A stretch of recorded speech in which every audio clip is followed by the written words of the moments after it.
Selama ini, banyak orang memandang laut sebagai pemisah daratan. Perspektif dari kacamata daratan telah membuat kita terasing dan kurang memanfaatkan kekuatan dan kelebihan laut. Padahal, menggeser cara pandang ini membuat kita dapat melihat Indonesia sebagai satu kesatuan, bukan sekedar pulau-pulau yang terpisah. Pemahaman tersebut yang memunculkan gagasan tentang tol laut untuk menegaskan kembali bahwasannya Indonesia sebagai bangsa maritim.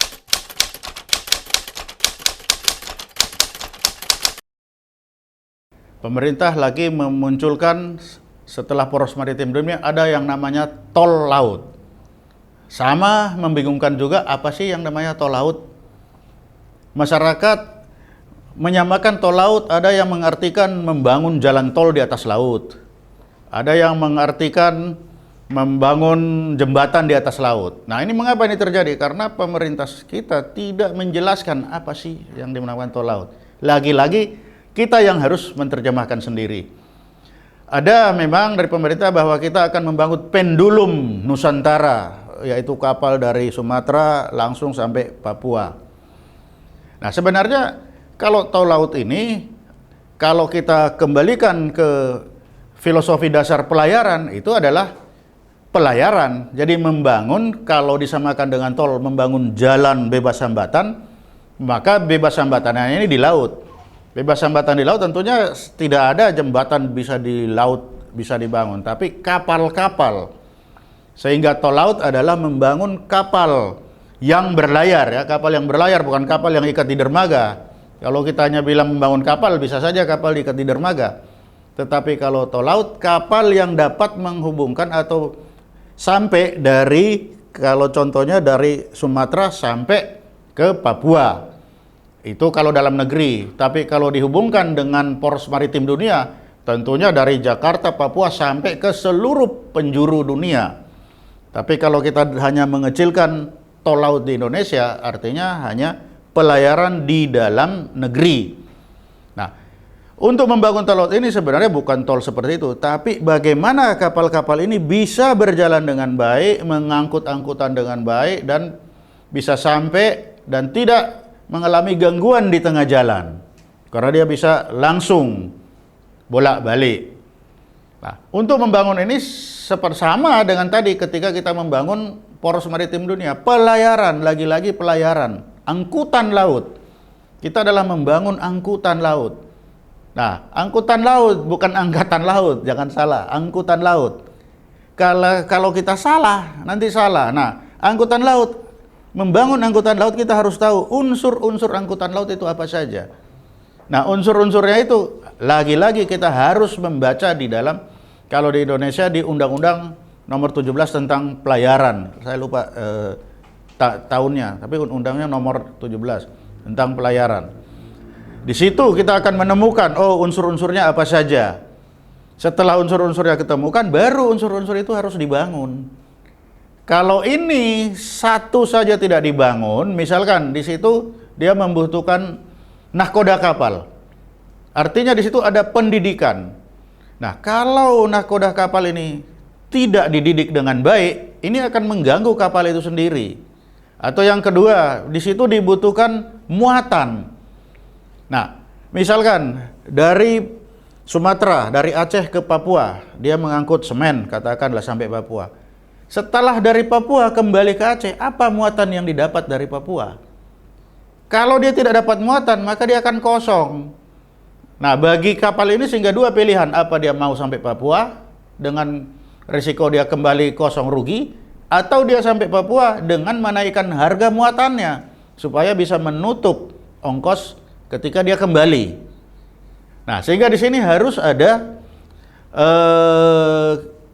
keterikatan antara pembangunan. Misalkan pemerintah sudah membangun KEK,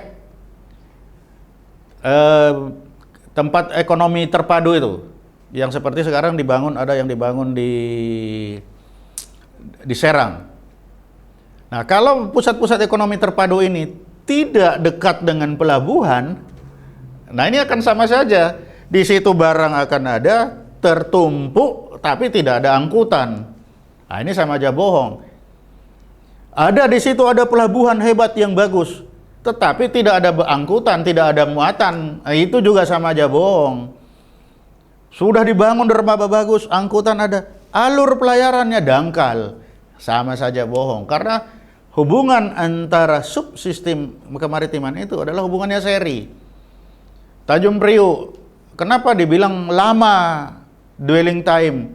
Kita tidak pernah tahu yang operator kontainer, operator hoist crane itu, apakah dididik mereka? Kelihatannya mereka semua itu belajar sendiri. Lah kalau belajar sendiri, begitu on off-nya saja dia sudah 5 menit mencari-cari menghidupkan, ini sudah 10 orang sudah berapa lama waktu. Tapi kalau mereka disiapkan dengan baik, dididik dengan baik, kita sudah bisa menghitung dengan baik. Berapa lama?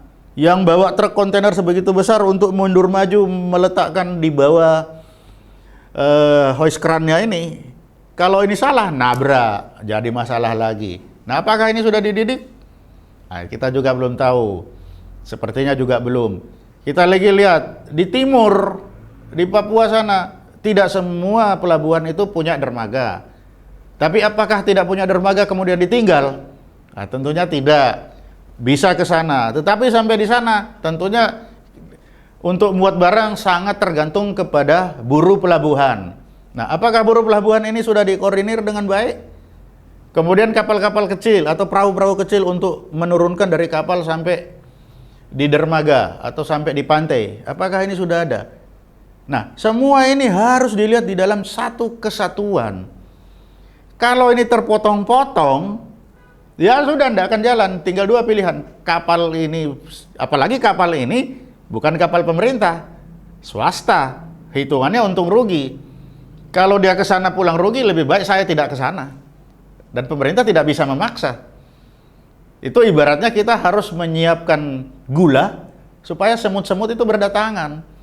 Tapi kalau ini tidak disiapkan, ya jangan harap ikut datang. Sehingga dalam pelayaran itu ada istilah trade, ship follow the trade, atau trade follow the ship. Nah, seharusnya ship follow the trade. Nah, trade-nya ini yang disiapkan oleh pemerintah agar ship kapal itu berputar-putar, sehingga pembangunan jalan tol tol laut itu sama dengan poros maritim dunia. Itu sama saja sebenarnya, dua kata yang sama. Pokoknya adalah utamanya adalah pembangunan angkutan laut supaya dia bisa mengangkut barang di dalam negeri maupun sampai ke luar negeri, ke seluruh penjuru dunia. Kalau di dalam negeri kita mengartikan itu hanya sekedar tol laut, tapi kalau keluar dunia kita mengartikan rupanya sekarang dengan poros maritim dunia. Tapi itu sama saja, itu adalah angkutan laut.